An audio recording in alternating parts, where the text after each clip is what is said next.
Maya Sharma's phone vibrated at 6:47 a.m., which meant someone was about to ruin her morning before she'd even had coffee. She glanced at the screen from her position on the Peloton in her Pacific Heights apartment, 1,200 square feet of exposed brick and floor-to-ceiling windows overlooking the bay, 32 floors above the tourists and the noise. The kind of space that whispered understated wealth rather than shouting it. Minimalist furniture from design within reach, a single Gerhard Richter print she'd bought at Art Basel for $400,000 3 years ago, and enough natural light to make the real estate broker weep when she'd signed the lease. The caller ID read David Chen, COO. Her second-in-command never called before 8 unless something was catastrophically wrong. She stopped pedaling, heart rate still elevated from the interval training. Swiped to answer. Put it on speaker. "Tell me it's not the IPO," she said. "It's not the IPO." David's voice had that particular flatness that meant it was definitely about the IPO, just not in the way she'd feared. "It's worse." Maya grabbed her water bottle, a hydro flask covered in quantum physics stickers that her team had given her for her 35th birthday 2 months ago. Outside, the morning sun was turning the bay into liquid gold. In 3 weeks, Quantum Core Technologies was supposed to go public at a $15 billion valuation. 8 years of work, 6 rounds of funding, 4 years of breakthrough research that had finally cracked quantum optimization in ways no one else had managed. The Q-Core protocol, her proprietary algorithm that could solve problems classical computers would need centuries to process. 3 weeks until she proved that the girl from Fremont who'd coded her first program at age 9, who'd gotten her PhD from Stanford at 27 after a demanding 5-year program, who'd been laughed out of VC meetings for having the audacity to think quantum computing could be commercialized. 3 weeks until she proved all of them wrong. "Apex AI just dropped an announcement," David said, 20 minutes ago, pre-market. Apex, Nathan Cross's company, the $80 billion AI giant that had made machine learning ubiquitous, that powered half the Fortune 500's decision-making infrastructure. Maya had met Cross exactly twice, once at a TechCrunch Disrupt panel where they debated the future of computing, and once at a private dinner hosted by Sequoia where they'd both been courted by the same lead partner. Both times she'd been impressed by his strategic thinking, irritated by his confidence, and uncomfortably aware of the way his presence seemed to occupy more space than his actual physical form warranted. "What kind of announcement?"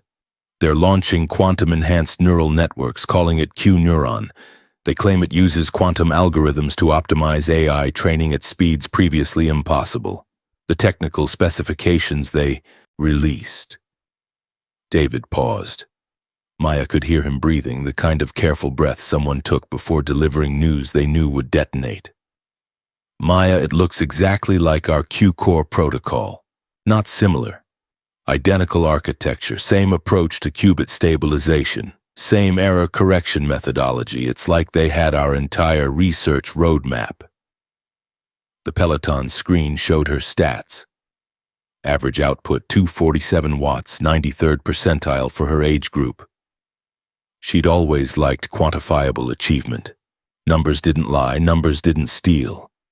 "That's impossible," she said. But even as the words left her mouth, she was already cycling through the possibilities. Who had access to their research? Who'd left the company in the past year?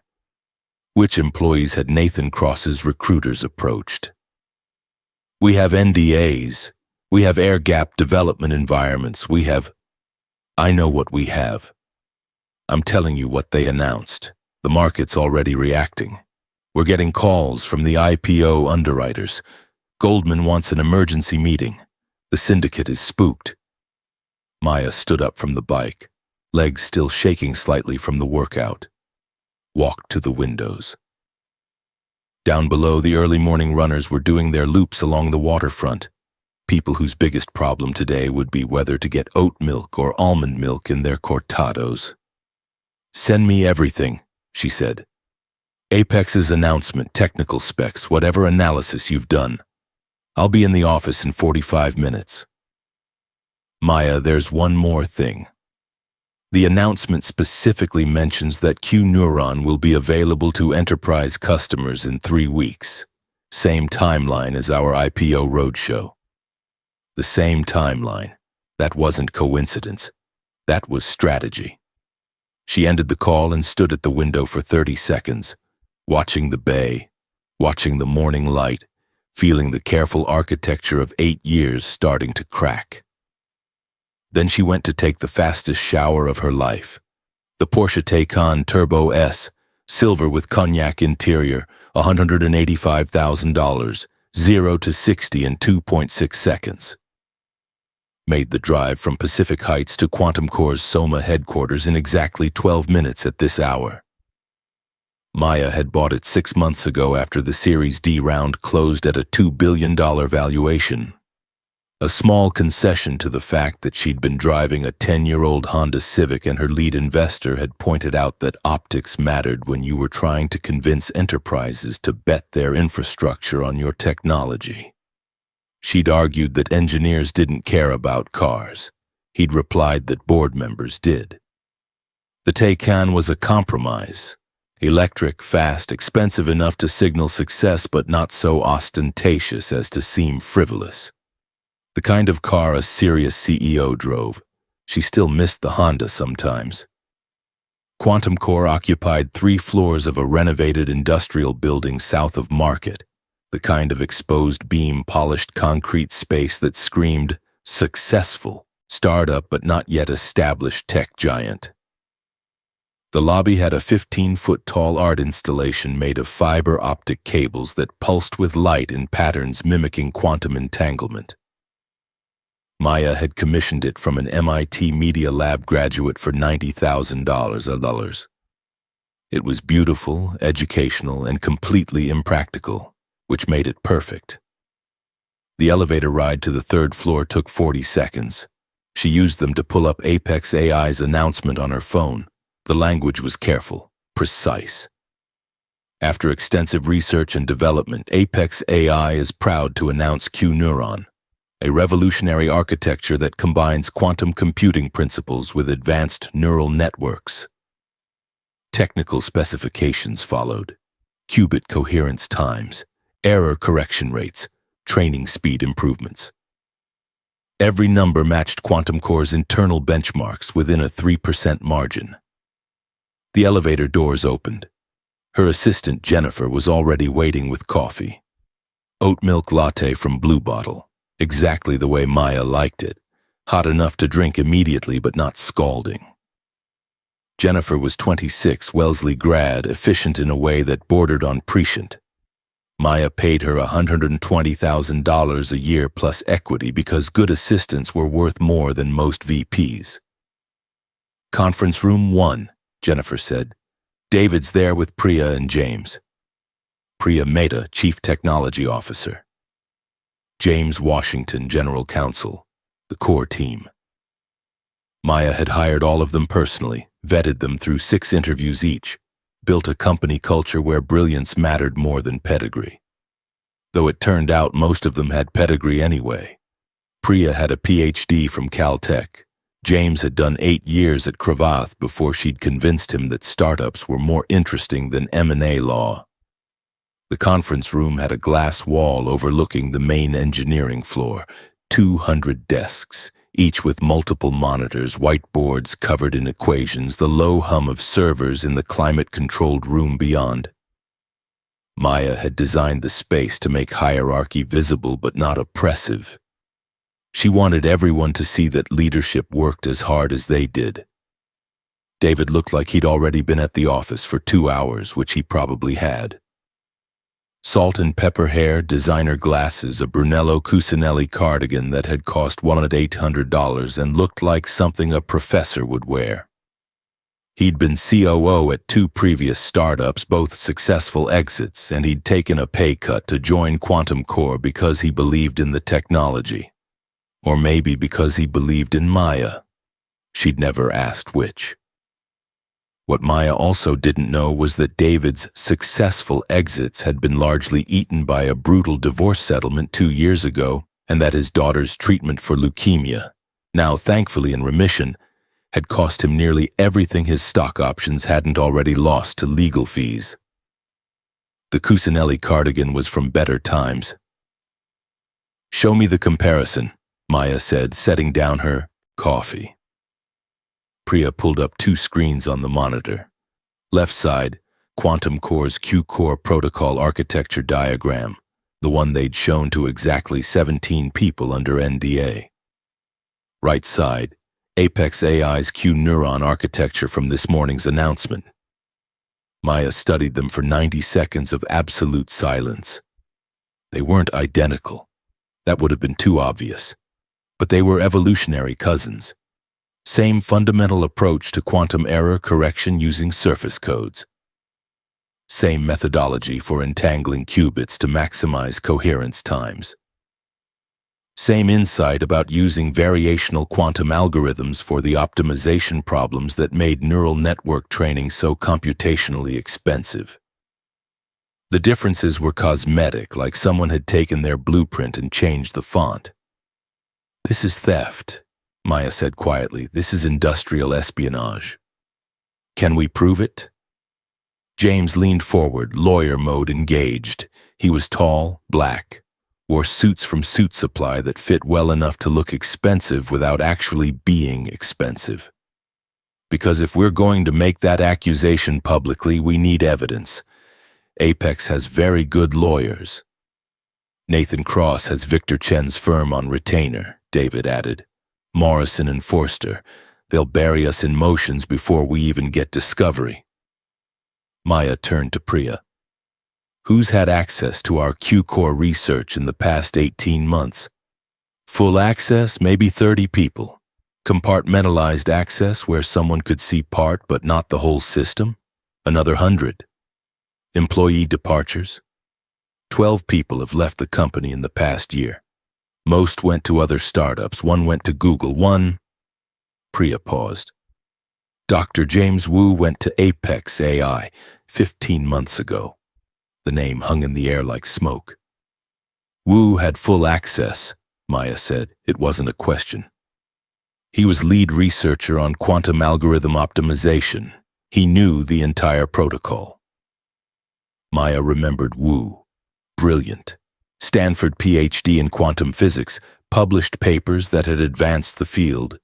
She'd recruited him personally, had convinced him that Quantum Core was where the most interesting work was happening. He'd been with them for 3 years before Apex came calling with what was presumably a significant salary increase and the prestige of working for Nathan Cross. She'd been disappointed but not surprised when he left. Talent was always looking for the next opportunity. That was Silicon Valley. She hadn't thought he was the type to steal. "Do we have evidence Wu took anything when he left?" James asked. "IT did an exit audit," Priya said. "Nothing suspicious. He returned his laptop. His access was revoked on his last day. Security logs show he didn't download anything unusual in his final weeks." "Then how did Apex get our architecture?" Maya walked to the window. Below, Soma was waking up. Food trucks setting up. Engineers arriving at neighboring startups. The morning choreography of the tech ecosystem. Her ecosystem. The world she'd fought to be part of. Her phone buzzed. Text from her lead banker at Goldman Sachs. "We need to talk about the IPO timeline. Call me immediately." Another text. This one from the Wall Street Journal reporter who'd been working on a feature about Quantum Core's founding story. "Hearing about Apex announcement. Any comment on similarity to your technology?" Another from her lead investor at Sequoia. "Board call at 2 p.m. Be prepared to discuss options." The edifice of 8 years of work was cracking faster than she'd imagined possible.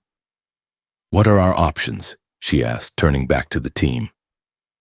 David pulled up a slide he'd clearly prepared during the hour before she arrived. Option 1. We ignore it. Proceed with the IPO. Let the market decide.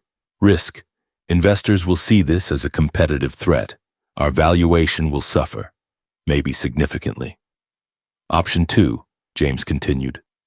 We sue Apex for IP theft, file for emergency injunction to stop their Q-neuron launch. Risk. That takes months, maybe years. Discovery will be a nightmare. It delays our IPO indefinitely and we might lose. Option 3, Priya said quietly. We accelerate. We launch our own quantum optimization service before they do. Beat them to market, prove ours is better. We can't, David said. We're not ready. Enterprise deployment needs another 6 months of testing. If we rush it and it fails publicly, we're finished. Maya's phone buzzed again. This time it was a CNN alert. Breaking: Apex AI announces quantum computing breakthrough. Stock up 7% in pre-market trading. 7% of $80 billion was $5.6 billion in market value. Created in 3 hours. Because Nathan Cross had announced something that looked suspiciously like her life's work. There's another option, Maya said. We find out how they got our research. We prove they stole it. We destroy their credibility before they destroy ours. That's not an option, James said. That's a war. Then I guess we're going to war. The call came at 2:47 p.m., interrupting the emergency board meeting that had been going about as well as a root canal without anesthesia. Maya's phone lit up with a DC area code. She almost declined it. The board was in the middle of debating whether to delay the IPO, and her lead investor was making pointed comments about founder judgment and strategic missteps that made her want to throw something expensive at his head. But DC area codes meant government, and government meant problems. She excused herself from the conference room, stepped into her office, closed the door. Dr. Sharma, this is Assistant Director Rebecca Morrison from the Department of Justice Antitrust Division. Maya's stomach dropped like an elevator with cut cables. I'm calling to inform you that the DOJ is opening an investigation into potential antitrust violations by Quantum Core Technologies and Apex AI. We've received information suggesting possible collusion between your companies to manipulate the quantum computing market. You'll be receiving a formal subpoena within the hour, but I wanted to give you advance notice as a professional courtesy. The words didn't make sense. Maya sat down at her desk, a custom piece from Herman Miller, $8,000, ergonomically perfect. She'd bought it because she spent 12 hours a day sitting there and her back was worth the investment. Collusion? She said. We're competitors. We're not... There's no... The announcement timing is suspicious, Dr. Sharma. Your IPO in 3 weeks. Their product launch in 3 weeks. Nearly identical technology. It suggests coordination, market manipulation. We'll need access to your communications records, employee files, financial records. A team will be at your offices tomorrow morning with the subpoena. This is insane. Apex stole our technology. We're the victims here. That's not the information we've received. Our sources suggest both companies may have been working together to corner the quantum computing market, then stage this apparent conflict to avoid regulatory scrutiny. Sources. Someone had fed the DOJ a narrative, and it wasn't the truth. Who are your sources? Maya asked, but she already knew the answer would be, I can't disclose that. I can't disclose that, but I can tell you that we take these allegations very seriously. The hearing is scheduled for Monday morning in Washington. You and Mr. Cross will both be required to attend. I strongly suggest you retain counsel. The call ended. Maya sat in her office looking out at the engineering floor where 200 people were building the future, or thought they were, unaware that the ground beneath them had just turned to quicksand. Her phone buzzed with a calendar invite. DOJ antitrust hearing. Quantum Core Technologies and Apex AI. Monday 9:00 a.m. Department of Justice Main Building, Washington, D.C. Mandatory attendance. The same invite had been sent to someone else. She could see the other attendee, Nathan Cross, CEO, Apex AI. The market reacted faster than Maya could process what was happening. By 3:00 p.m., Quantum Core's IPO had been formally postponed pending regulatory review. The announcement from Goldman Sachs was diplomatically phrased, but the translation was clear. No bank would underwrite an IPO for a company under DOJ investigation. By 3:30 p.m., Apex AI's stock had dropped 23% on news of the antitrust probe. $18 billion in market value gone. Nathan Cross was having a worse afternoon than she was, which should have made Maya feel better but somehow didn't. By 4:00 p.m., every major tech publication had the story. Bloomberg's headline, Quantum Cold War. DOJ investigates tech giants for alleged collusion. TechCrunch went with Quantum Core IPO frozen as antitrust probe rocks industry. The Verge had found 3 anonymous sources claiming that the two companies had been secretly collaborating for months. Anonymous sources. Someone was orchestrating this, feeding the narrative, making sure both companies went down together. Maya's desk was covered with printouts David had compiled. Stock charts, legal precedents, draft responses to investor questions. Her coffee had gone cold. Outside, the San Francisco afternoon was beautiful. 68 degrees, clear skies, the kind of day that made people move to California. She barely noticed. "The board wants to fire you," David said from the doorway. He didn't believe in sugarcoating things. "I know. They think you've been reckless, that you should have seen this coming, that a more experienced CEO would have protected against IP theft.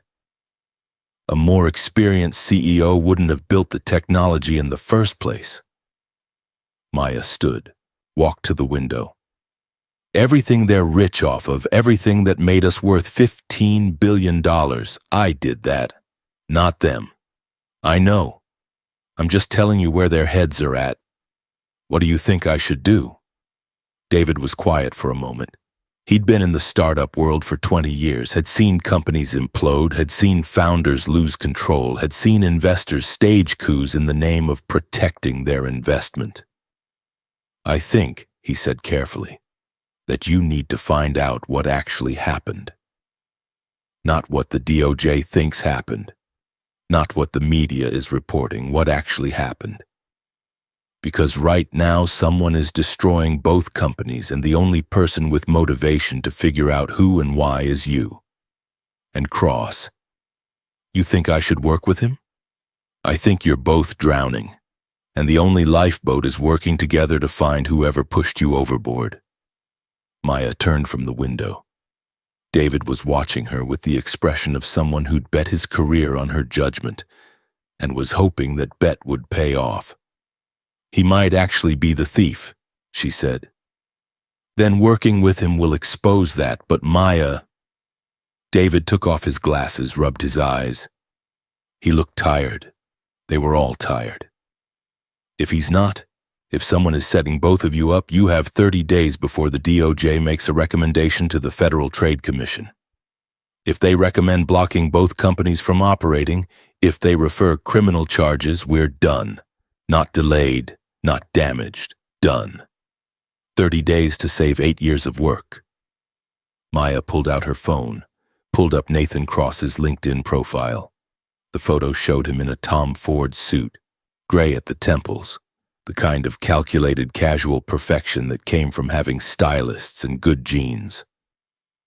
Princeton undergrad, MIT Sloan MBA, Forbes 400 ranked nor 47, net worth estimated at $4.2 billion. She'd met him twice. Both times she'd been impressed by his intelligence and irritated by how much space he took up in a room. Now she had to trust him or destroy him. Possibly both. She looked at David. "Set up a meeting, tomorrow, neutral location, just him and me." "What are you going to say?" "That we need to find out who's trying to destroy us, and that we have 30 days to do it." David nodded, started to leave, then turned back. Maya, for what it's worth, I think you're right. This isn't about what we did. This is about what someone wants us to think we did. After he left, Maya stayed at her desk until the office emptied. 7 p.m., then 8, then 9. The engineering floor went dark section by section as people headed home to their lives, their families, their problems that were smaller than the implosion of everything they'd built.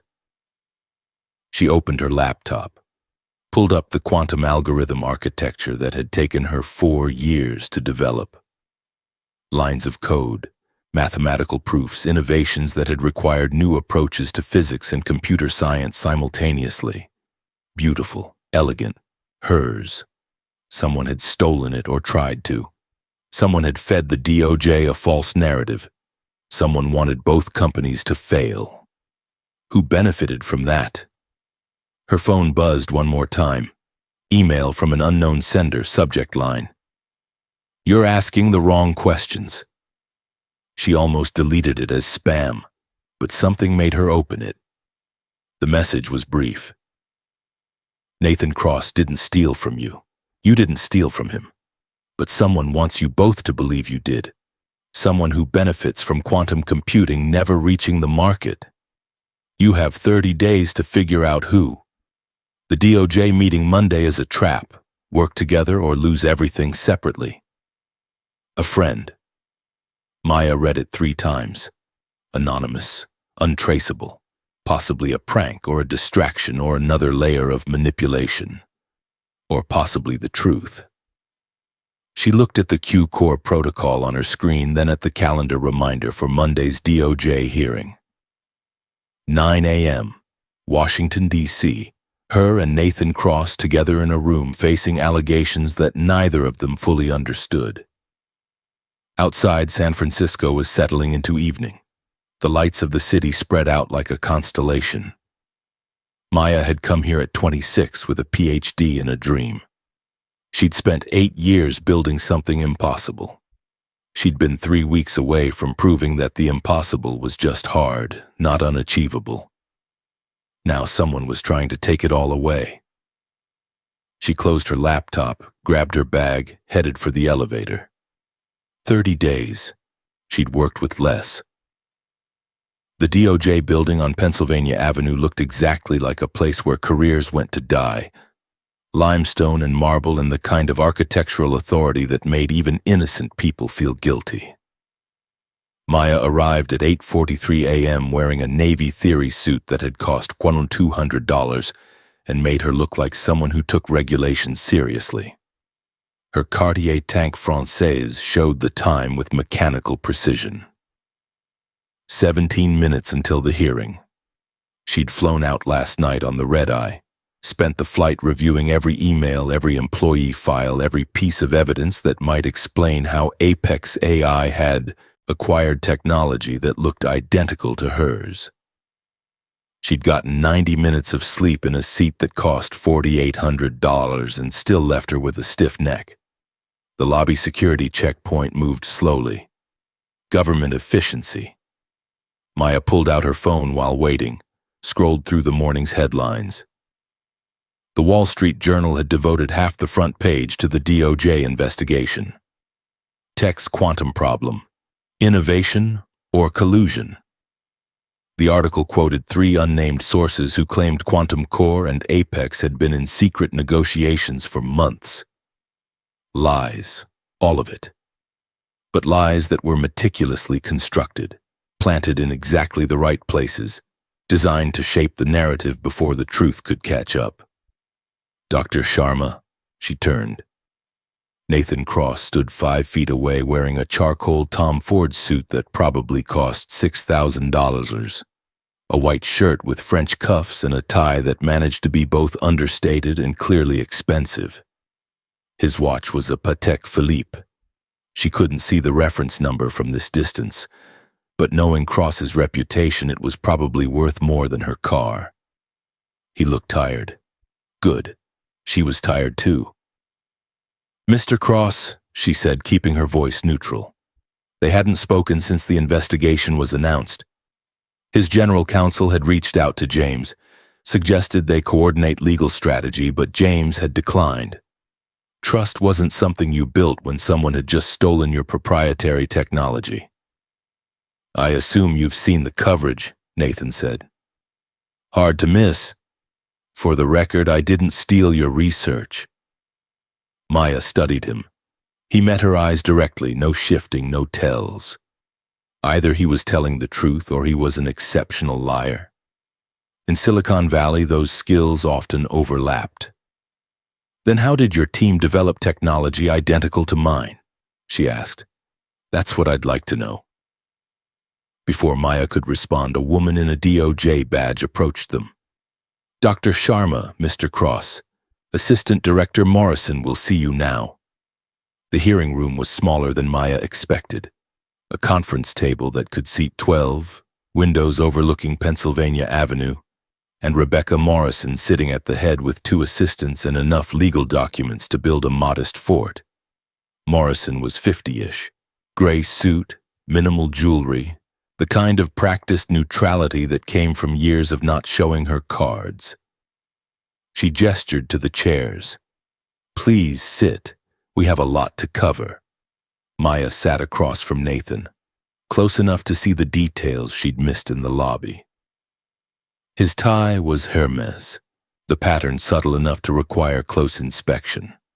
His cufflinks were platinum, probably vintage. Everything about him screamed old money, but she'd done her research. His father had been a comp sci professor at Princeton, his mother a high school teacher. Nathan Cross had built his fortune the same way she was building hers, brilliance and 80-hour weeks. Morrison pulled up a presentation on the screen at the far end of the room. "Let's start with the timeline. 3 weeks ago, Quantum Core Technologies filed its S1 for a $15 billion IPO. 1 week ago, Apex AI announced Q-Neuron, a quantum-enhanced neural network with specifications remarkably similar to Quantum Core's proprietary technology. 2 days ago, we received information suggesting this wasn't coincidence but coordination." "From whom?" Maya asked. "I can't disclose that, but the source was credible and provided documentation." "What kind of documentation?" Nathan's voice was calm, almost conversational. Maya recognized the tone. It was the same one she used when interrogating code that didn't make sense. Polite inquiry wrapped around absolute determination to find the flaw. Morrison nodded to one of her assistants, who pulled up an email. Maya's breath caught. The email was from her address. Sent to Nathan Cross. Subject line: Partnership discussion. Confidential. The body text outlined a proposal for Quantum Core and Apex to secretly develop joint technology, coordinate their announcements to maximize market impact, and split the resulting valuation increase. "I never sent that," Maya said immediately.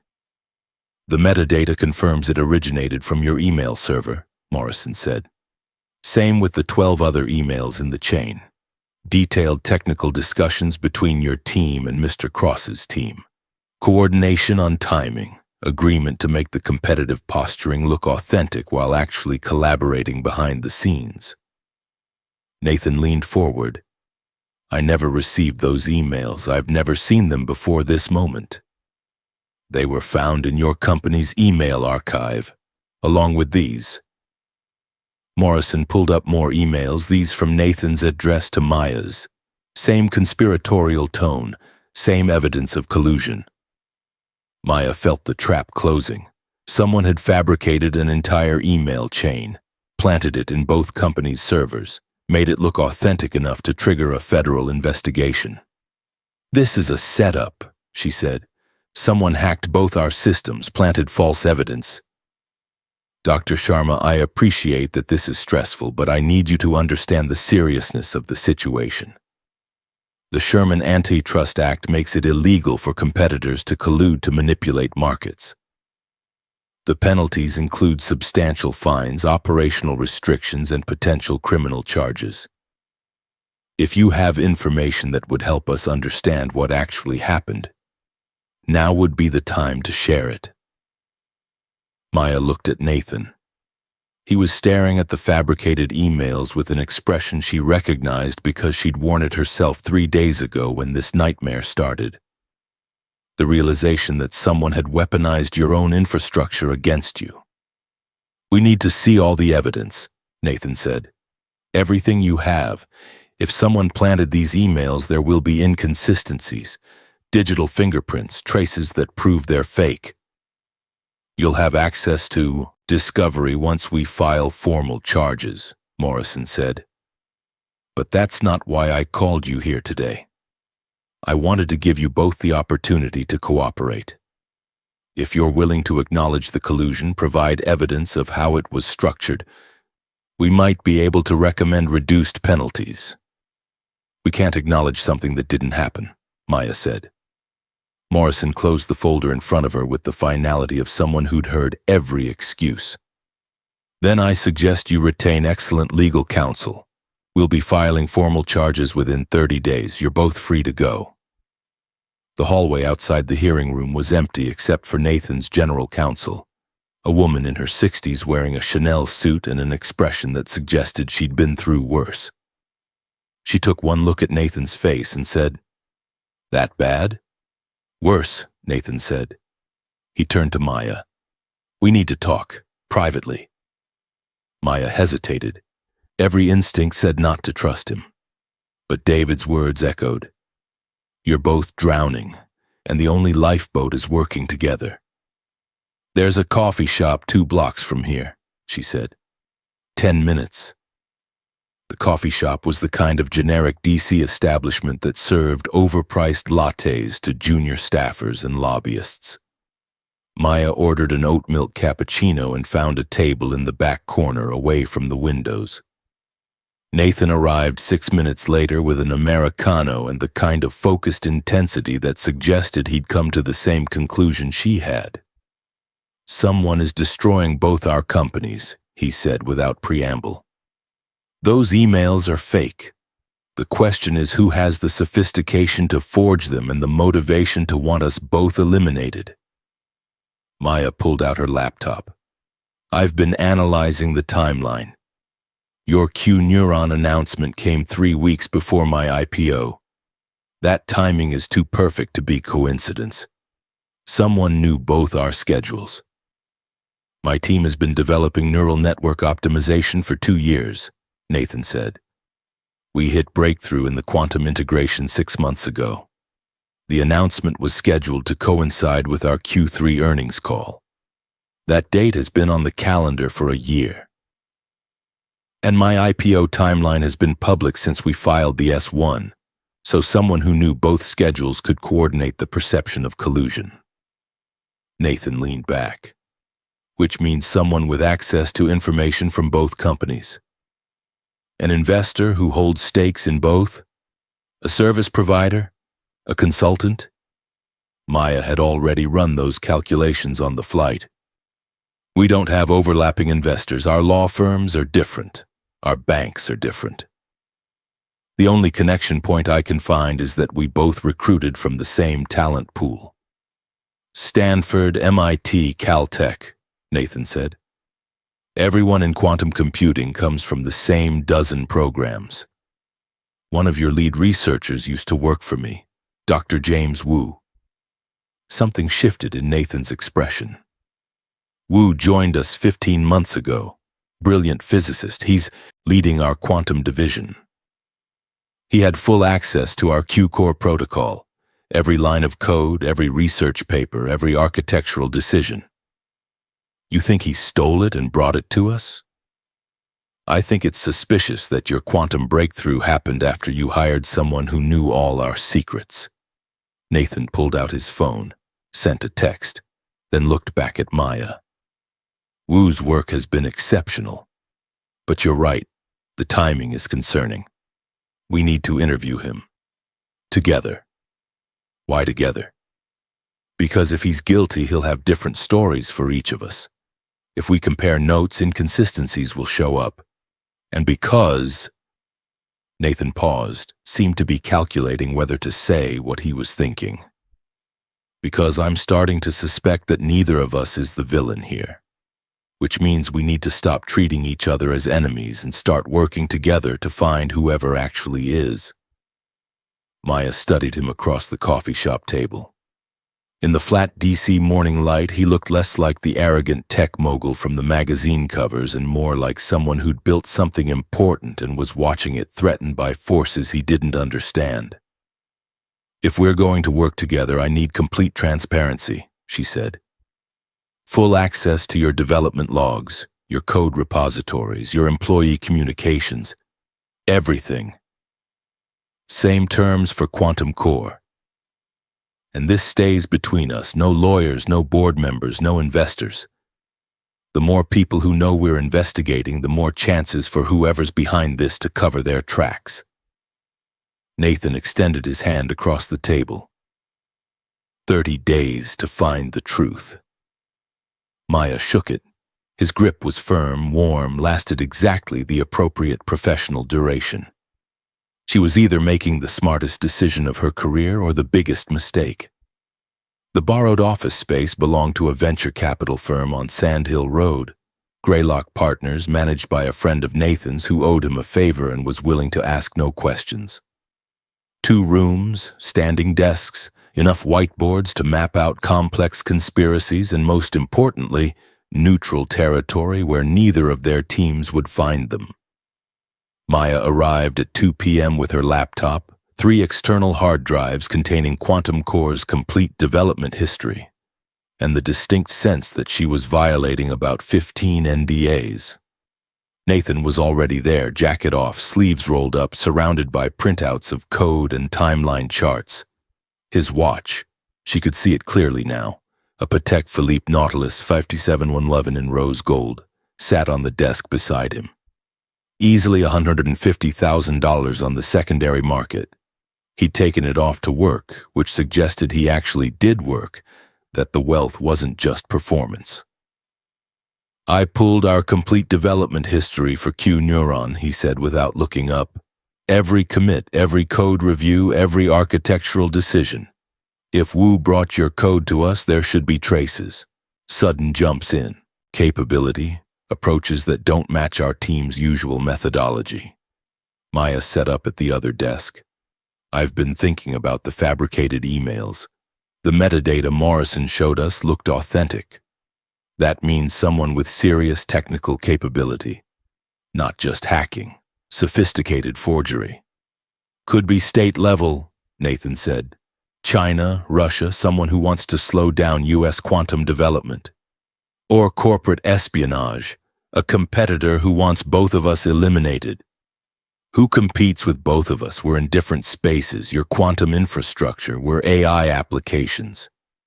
Maya pulled up a market analysis she'd commissioned 3 months ago when planning the IPO positioning. There's overlap.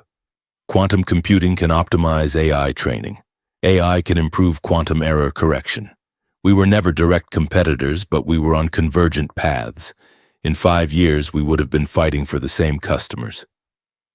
So someone who wanted to prevent that future decided to eliminate both of us now.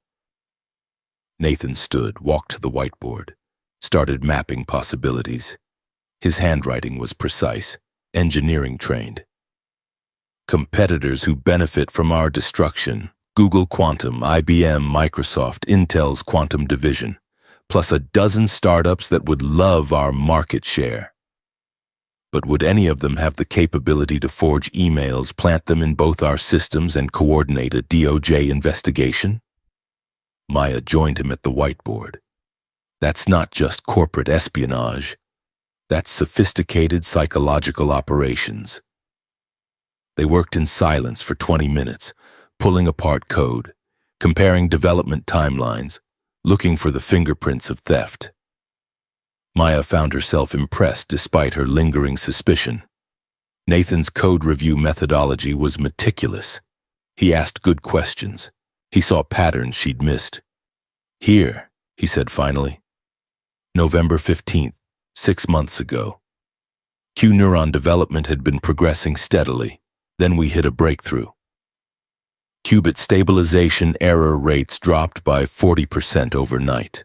The code review shows Wu made the critical commit. Maya pulled up Quantum Core's equivalent breakthrough. We achieved the same error rate reduction in May, 14 months ago, 6 months before Wu joined you. So he could have brought your methodology to us. Except, Maya leaned closer to Nathan's screen, studying the code. This isn't my approach. The mathematics are similar, but the implementation is different. Wu didn't copy my code. He arrived at the same solution through a different path. Nathan was quiet for a moment. Which means either he's an exceptional physicist who independently replicated your breakthrough, or someone gave him the answer and made it look like his work. The implications settled between them like snow. We need to interview Wu, Maya said. Today.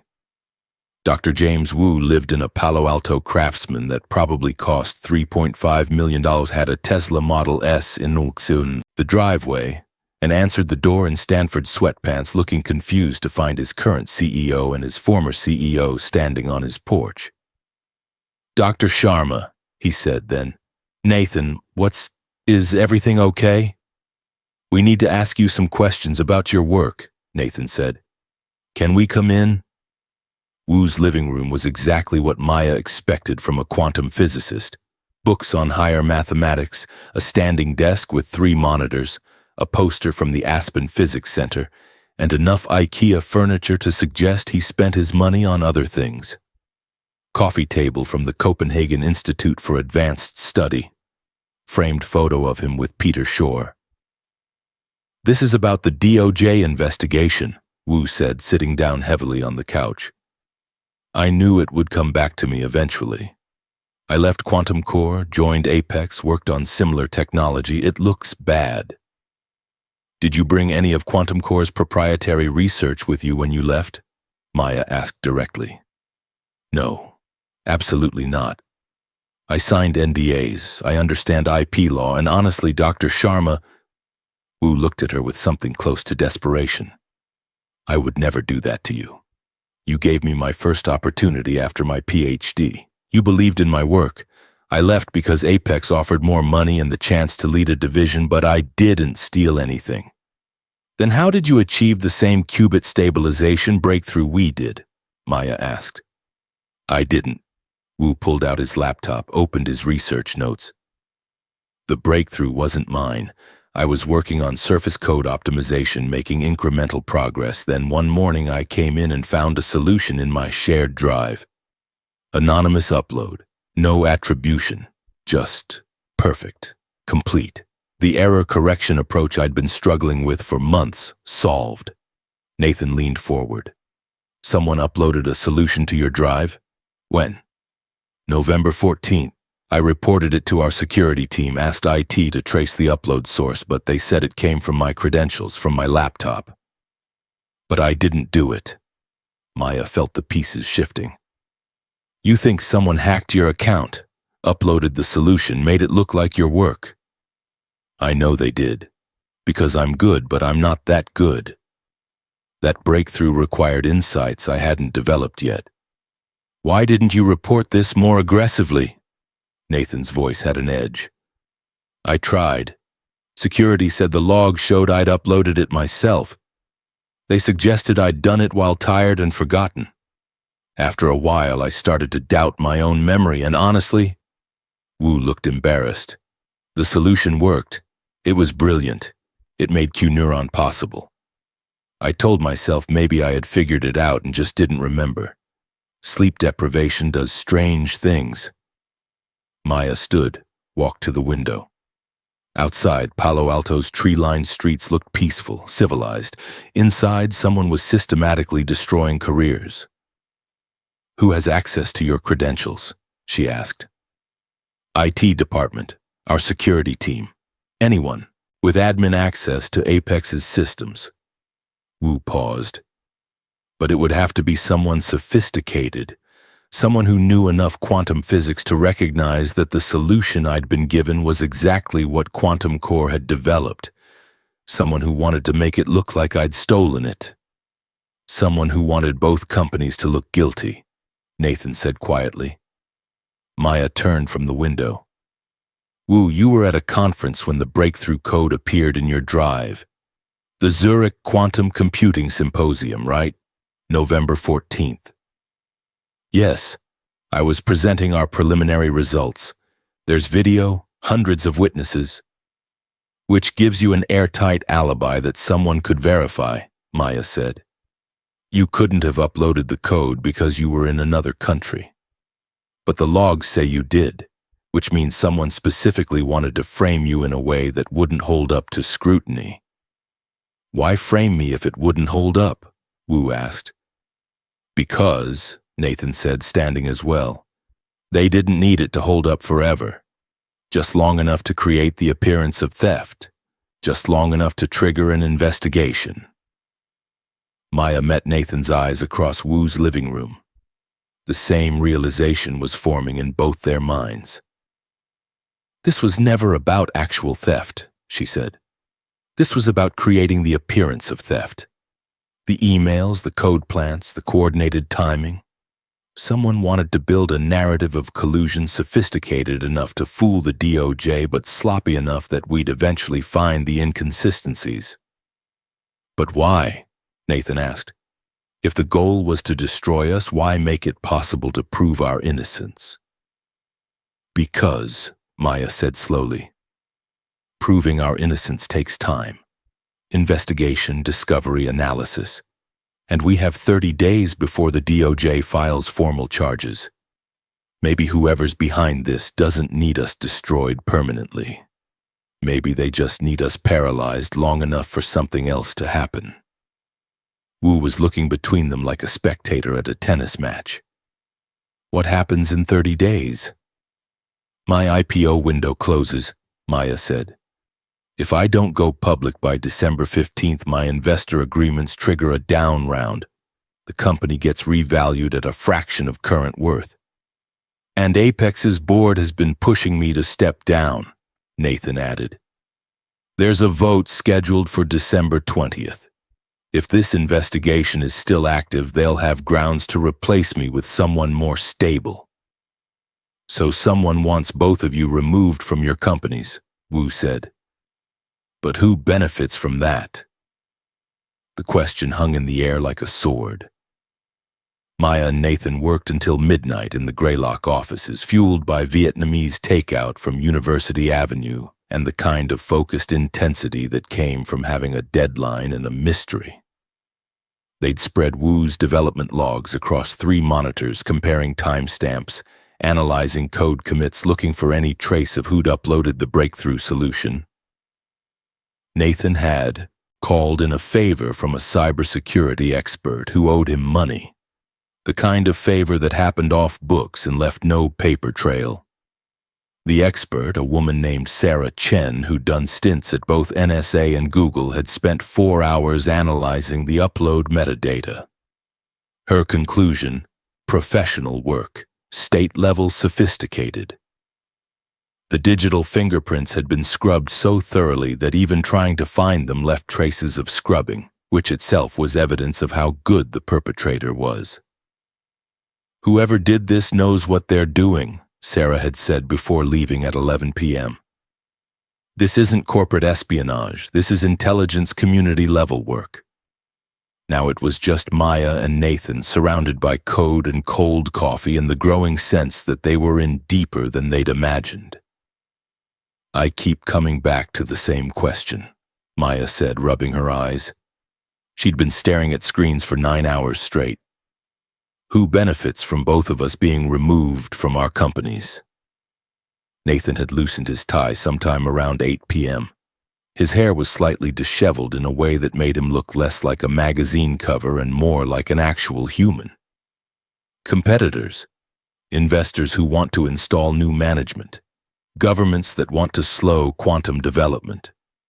Or, Maya said quietly, someone inside one of our companies who wants to take over. That stopped Nathan mid-thought. A coup, he said. Think about it. If I'm forced out, who takes over Quantum Core? My board would install someone they control, someone who'd be more amenable to their direction. And if I'm voted out, my board has already been grooming potential replacements. People who'd focus more on shareholder value and less on long-term research investment.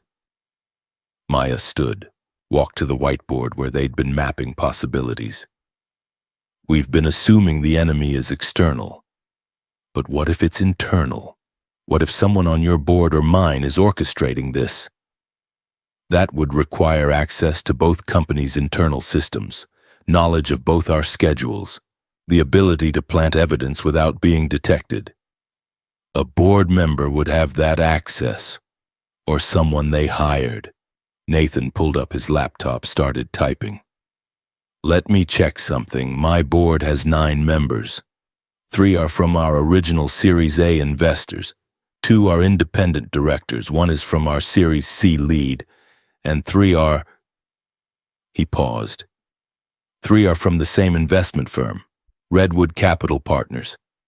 They invested in our Series D, insisted on board representation. Maya felt something cold settle in her stomach.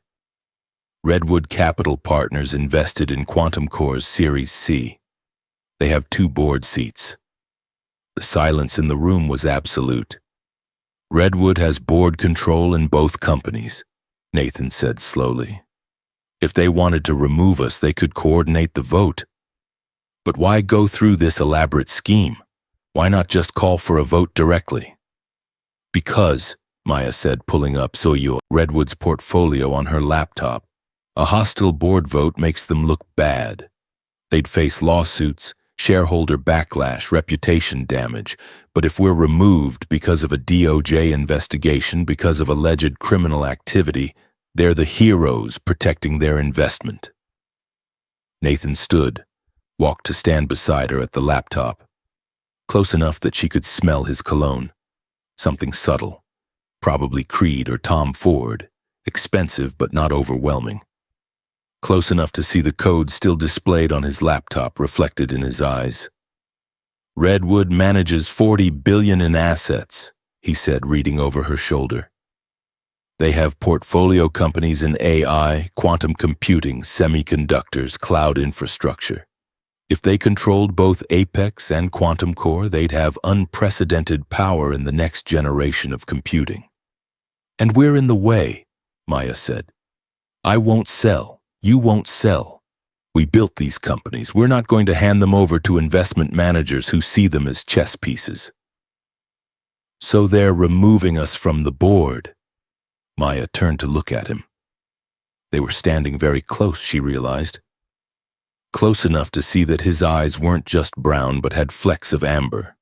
Close enough to notice a small scar on his left temple, probably from childhood. We need proof, she said. Theory isn't enough. We need to connect Redwood to the fabricated emails, the code plants, the DOJ information leak. That's going to be difficult. If they're using intelligence community-level contractors, the trail will be buried. Then we make them come to us. Maya stepped back, needing the distance to think clearly. We leak information that we're close to discovering the truth. We make them nervous. Nervous people make mistakes. Nathan smiled. It was the first time she'd seen him smile. Not the professional smile from photos, but something genuine that crinkled the corners of his eyes. You're devious. I like it. I'm strategic, Maya corrected. There's a difference. Not much of one. They worked out the details over the next hour. A carefully crafted leak to a Bloomberg reporter Maya knew, suggesting that Quantum Core and Apex were cooperating on an investigation into the DOJ allegations. Enough truth to be credible, enough vagueness to make Redwood wonder what they'd found. It was 1:30 a.m. when they finally packed up. Nathan called a car for Maya, a black Audi that arrived in 5 minutes, the kind of car service that cost $200 for a 20-minute ride and didn't ask questions. Thank you, Maya said at the door, for believing me, for working with me on this. I spent the last week thinking you'd destroyed my company, Nathan said. Finding out we're on the same side is surprisingly refreshing. We're not on the same side, Maya corrected. We're on our own sides. They just happen to align against a common enemy. Semantics. Important semantics. Nathan held her gaze for a moment longer than professionally necessary. Get some sleep, Dr. Sharma. Tomorrow we start building the case. In the car heading back to her hotel, a Marriott near Stanford, $400 a night, close enough to Quantum Core's offices for emergency visits, Maya pulled out her phone and found herself replaying the evening. Nathan Cross was brilliant. She'd known that intellectually, but seeing him work, watching him analyze code, listening to him construct logical frameworks, there was something attractive about competence. About meeting someone who could match her intellectually, who didn't need concepts explained, who could follow her leaps of logic and make leaps of his own. Dangerous thinking. He was a means to an end, clearing her name, saving her company, going public and proving that quantum computing was the future. But when he'd smiled at her devious plan, when he'd looked at her like she was someone worth respecting rather than just someone to compete against, she forced the thought away. Focus. 30 days. Find the proof. Clear the allegations, destroy whoever was trying to destroy them. The romance could wait until after she'd saved her life's work. If there was going to be a romance at all, which there wasn't, because Maya Sharma didn't have time for romance when she had a $15 billion company to save. But the thought lingered anyway, inconvenient and persistent, like code that wouldn't compile. The Bloomberg article hit at 6:47 a.m. Pacific time, which meant it went live during East Coast power breakfast hours when every investor, board member, and tech executive was scanning news feeds with their first coffee. The headline was perfect. Tech CEOs unite. Quantum Core and Apex join forces to investigate DOJ allegations. Maya read it on her phone while running along the Embarcadero, the San Francisco morning crisp and clear. Her Garmin watch tracked her pace, 7:14 per mile, faster than usual, adrenaline from what they were about to trigger. The article quoted sources close to both companies saying that preliminary findings suggested third-party interference in both companies' systems. Vague enough to be plausible. Specific enough to make anyone involved very nervous. Her phone buzzed before she'd finished the first mile. David Chen, her COO. "Tell me you didn't actually partner with Nathan Cross without telling the board," he said without preamble. "I'm investigating how someone framed both our companies. That's not a partnership, that's self-preservation. The board is going to lose their minds, Redwood especially. They're already calling for an emergency meeting." Redwood. Good. Let them panic. "Schedule it for this afternoon," Maya said. "I'll be there." The second call came from Nathan. She almost didn't answer. Talking to him while running felt oddly intimate. Like he could hear her breathing, sense her physical state in a way that seemed too personal for their professional arrangement. She answered anyway. "The article worked," Nathan said. "I've had 6 calls in the past 20 minutes. My board is demanding answers. Redwood's managing partner wants to meet today. Mine too. Are you ready?" "For what?" "To make them show their hand." Maya slowed to a walk, catching her breath. Ahead, the Bay Bridge stretched across gray-blue water, morning light turning the cables to silver. "We need to give them a reason to act, to expose themselves." "What did you have in mind?" Maya outlined the plan she'd been developing since 3 a.m. when sleep had proven impossible. A fake discovery, carefully leaked to the right people. Bait that would be irresistible to whoever was behind the conspiracy. Nathan was quiet for a moment after she finished.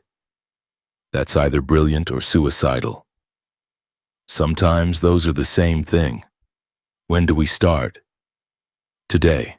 I'll handle my board meeting, you handle yours, then we set the trap." The Quantum Core board meeting was held in a conference room at Redwood Capital Partners offices in Menlo Park, which should have been Maya's first clue that something was wrong. Board meetings were supposed to happen at the company's headquarters. Holding it at an investor's office was a power play. The conference room had views of the Santa Cruz Mountains, furniture that cost more than most people's cars, and 8 very unhappy board members. Maya arrived exactly on time, wearing an Isabel Marant suit that had cost $2,400 and made her look like someone who deserved to be taken seriously. Richard Chen, Quantum Core's CFO and Redwood's plant from the Series C round, sat at the far end of the table. He was 43, Wharton MBA, 10 years at Goldman Sachs before joining the startup world. Maya had hired him 18 months ago because the board insisted she needed adult supervision in the finance department. He'd been competent, careful, had shepherded the IPO process with the kind of meticulous attention that had made Maya trust him. Looking at him now, Hermès tie, Cartier watch, expression of practiced concern, she wondered how she'd missed the signs. Maya, Robert Harrison, Redwood's managing partner, gestured to an empty chair. Thank you for joining us. My company, my board meeting, Maya said, sitting. Though I'm curious why we're meeting here instead of at Quantum Core's offices. We thought neutral ground would be appropriate given the circumstances. Harrison had the kind of smooth authority that came from managing $40 billion in assets. Silver hair, Brioni suit, the ability to make 20-year-old founders feel like children. We're concerned about the Bloomberg article this morning, specifically your decision to coordinate with Apex AI without board approval. I'm investigating false allegations that threaten the company's future. That's my job as CEO. Your job is to maximize shareholder value, Richard Chen said. His voice was calm, rational. Working with a competitor under DOJ investigation doesn't do that. It looks desperate. It looks strategic, Maya countered. Someone planted false evidence in both companies, finding out who protects both companies. Or, Harrison leaned forward, it confirms the DOJ's suspicions that you've been coordinating all along. The trap was closing. Maya could feel it. The careful choreography, the rehearsed lines, the board members who wouldn't meet her eyes. Is that what this meeting is about? She asked. You're planning to remove me. We're concerned about your judgment, Harrison said. The IPO postponement has cost investors billions in unrealized value. The DOJ investigation threatens the company's future. Your partnership with Nathan Cross suggests you're prioritizing personal vindication over shareholder interests. I'm prioritizing the truth. The truth, Richard Chen said softly, is that the company needs stable leadership. Someone who can navigate regulatory challenges, rebuild investor confidence, take us public successfully. Someone with experience managing crisis situations. Maya looked at him directly. Someone like you? Chen didn't flinch. I've been approached about the possibility of interim CEO duties if the board decided a change was necessary. I told them I'd consider it in the company's best interests. How convenient. The CFO who's been managing our IPO process, who has access to all our financial systems, our strategic plans, our sensitive data. He just happens to be available to take over. Maya, Harrison's voice had an edge. We understand you're upset. You built this company. But sometimes founders need to step aside for the company to reach its full potential. She'd prepared for this. Practiced the words in her mirror at 5 a.m., but hearing them still felt like a punch. You need my vote to remove me, she said. I control 40% of shares. Actually, Richard Chen pulled out a document. Your shareholder agreement has a clause allowing removal for cause with a supermajority board vote. Cooperating with a company under federal investigation without board approval constitutes cause. We've met all procedural requirements. 72-hour notice was delivered to your registered address. We have quorum present per Article 4 more of the bylaws, and the vote is properly noticed in accordance with Delaware corporate law. Maya took the document, read the clause. It was there, buried in page 47 of the agreement she'd signed during the Series C round. When she'd been desperate for capital, when Redwood had been her best option, when she'd signed whatever they put in front of her because she believed building a great company would protect her. She'd been naive. "When's the vote?" she asked. "Tomorrow," Harrison said. "We wanted to give you tonight to consider your options. You could resign voluntarily, make it clean. We'd provide a generous severance package, let you maintain some equity, avoid, the ugliness of a removal. Or," Richard Chen added, "you could fight this and lose anyway. Make it messy. Hurt the company's reputation further. Destroy any goodwill that might help you in your next venture." Maya stood. "I'll see you at the vote." She made it to her car before the rage hit, sat in the Porsche's driver's seat, hands shaking, staring at the Redwood Capital Partners building with its glass facade and its manicured landscaping and its absolute certainty that money equaled power. They'd planned this perfectly. The fabricated evidence, the DOJ investigation, the board position to remove her.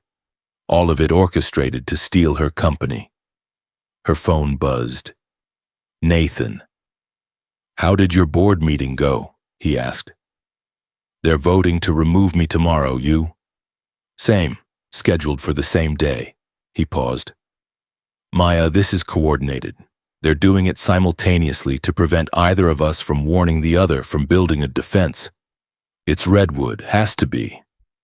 They have board control of both companies. They're removing us and installing their own people.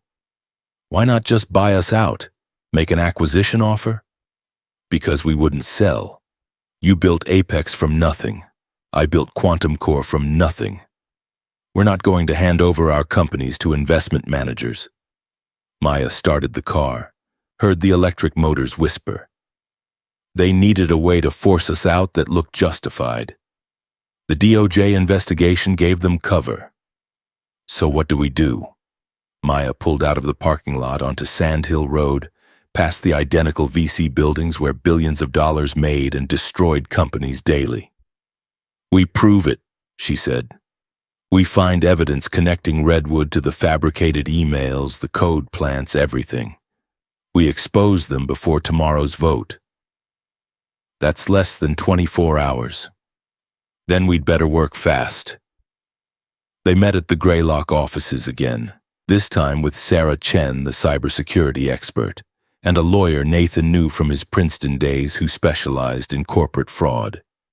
The lawyer, Marcus Webb, had left a white shoe firm to start his own practice handling whistleblower cases.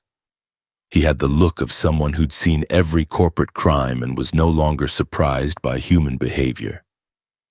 Over the past 3 weeks, while Maya and Nathan had been developing the partnership framework, Sarah had been conducting a parallel investigation.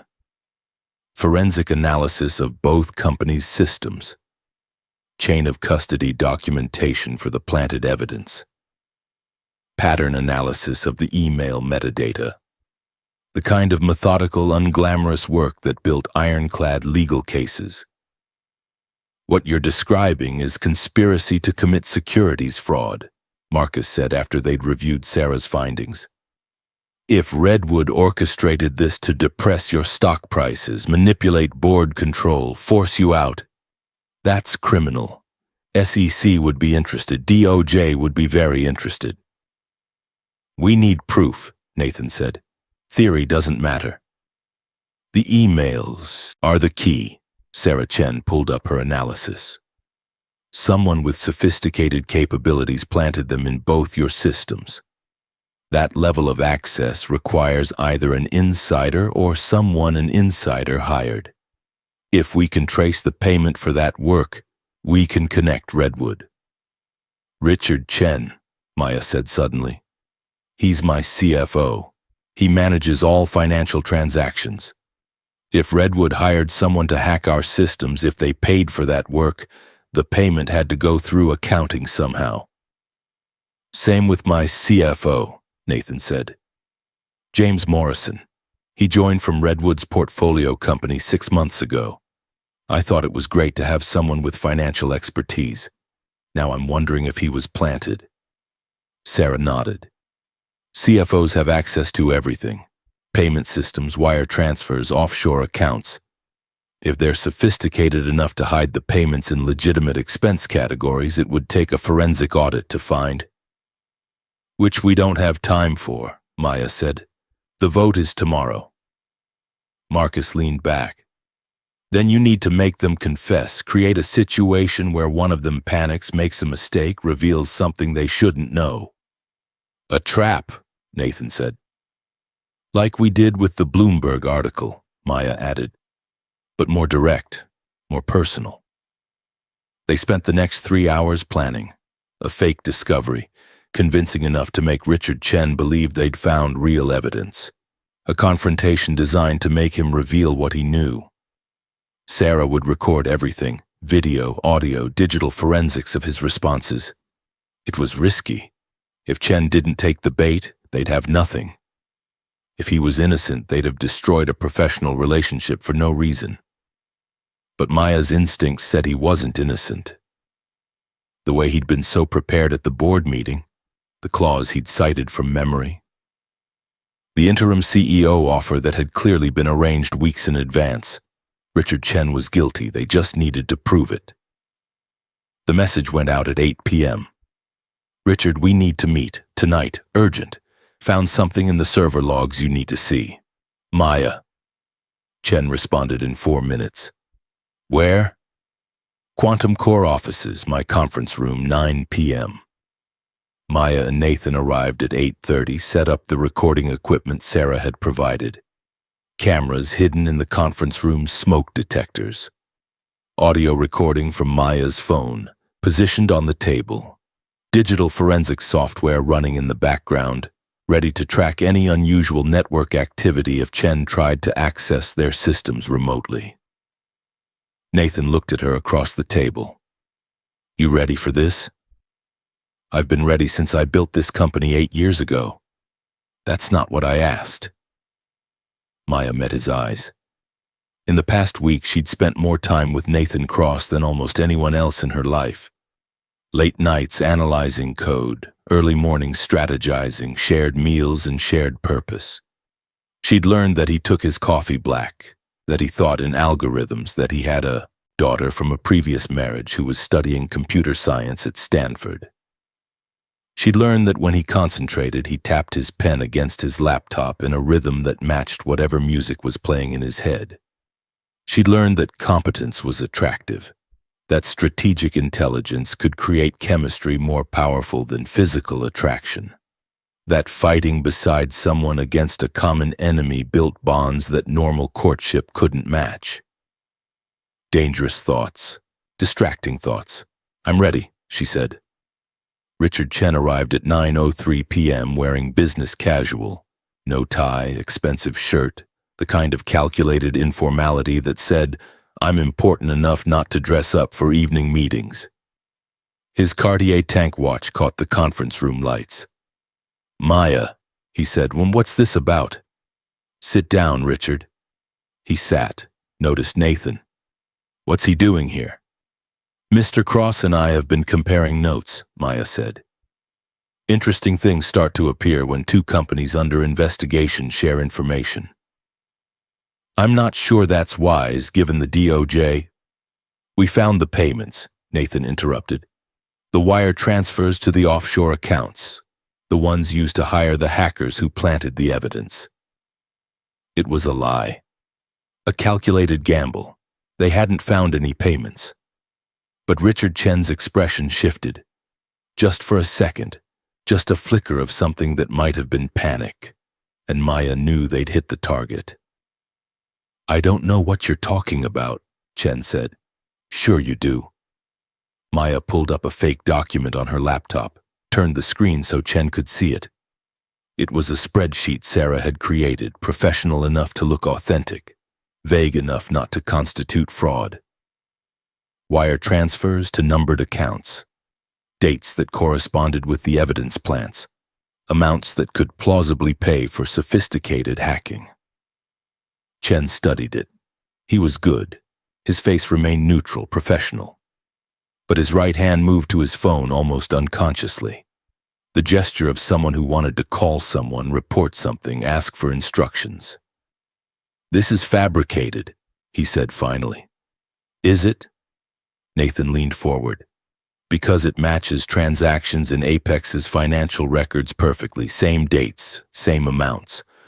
Almost like someone was coordinating payments from both companies to the same offshore accounts." "You're bluffing." "Are we?" Maya tilted her head. "Here's what I think happened, Richard. Redwood wanted control of both companies.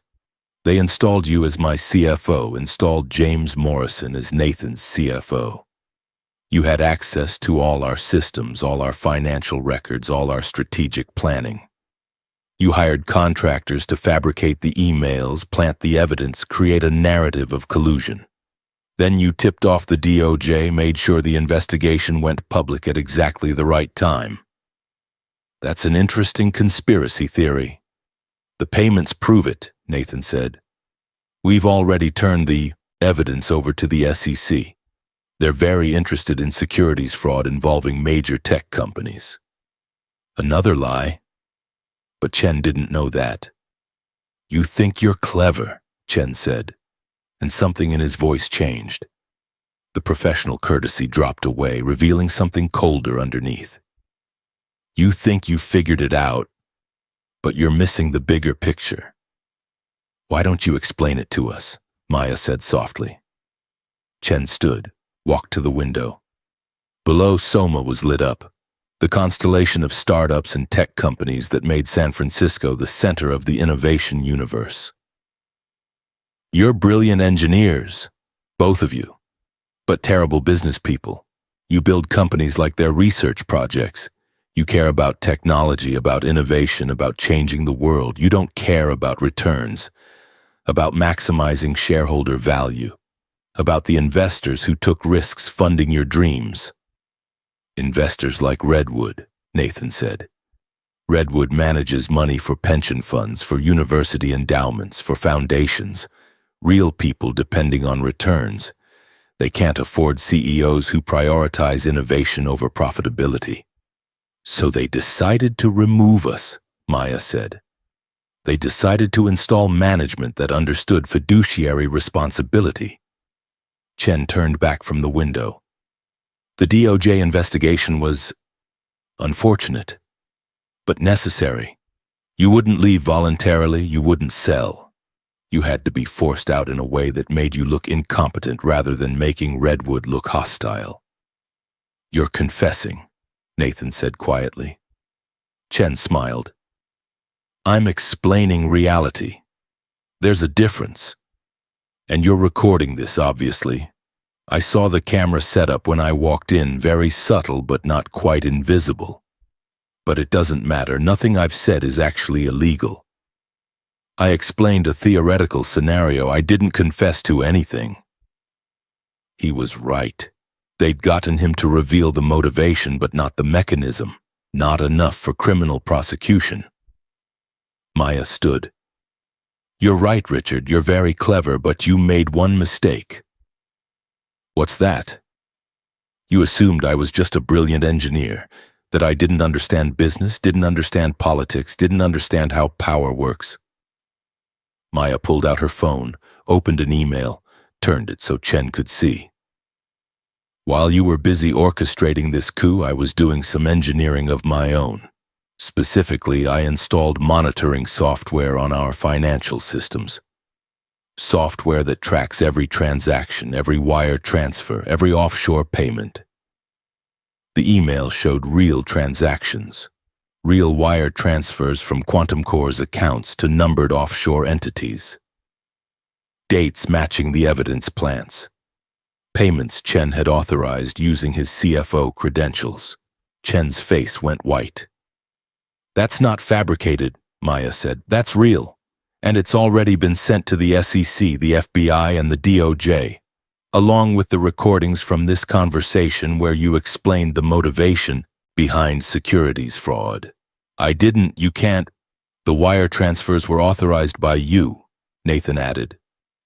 Sarah Chen, our cybersecurity expert, you might remember her from earlier this week, traced them back to accounts belonging to contractors who specialize in digital espionage.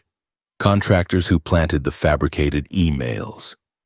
Your digital signature is all over the transactions, Richard. Chen sat down heavily. Redwood will protect me. They have the best lawyer. Redwood will abandon you the second this goes public, Maya said. You're a CFO. You're expendable. They'll claim you went rogue, that they had no knowledge of your actions, that they're shocked and appalled. They'll throw you to the wolves to save themselves. The conference room was silent except for the hum of the HVAC system. What do you want? Chen asked finally. The truth, Nathan said. All of it.